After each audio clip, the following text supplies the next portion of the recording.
Ikinakakatakutan na siya ng mga kriminal sa kanilang lugar. Isa siya sa mga naging instrumento para tumahimik ang magulong lugar noon sa Nueva Ecija, lalo na noong dekada 80. Dahil sa panahong yun ay laganap ang kriminalidad sa lugar, kagaya na lamang ng mga unsolved cases ng mga kriminalidad, lalo na ang malawakang pagnanakaw ng mga kalabaw sa mga maliliit na magsasaka. Dito na isa-isang niligpit ng mga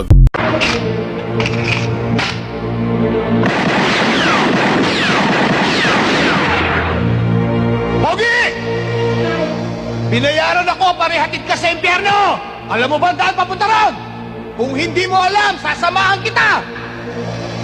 Okay ba sa'yo? Okay lang! Pero tinitiyak ko sa'yo, iguguhit ko ang dugo mo sa lupa! Dugo mo, Pogi! Uhaw na ako sa dugo mo! Ikinakakatakutan na siya ng mga kriminal sa kanilang lugar. Isa siya sa mga naging instrumento para tumahimik ang magulong lugar noon sa Nueva Ecija, lalo na noong dekada 80. Dahil sa panahong yun ay laganap ang kriminalidad sa lugar, kagaya na lamang ng mga unsolved cases ng mga kriminalidad, lalo na ang malawakang pagnanakaw ng mga kalabaw sa mga maliliit na magsasaka. Dito na isa-isang niligpit ng mga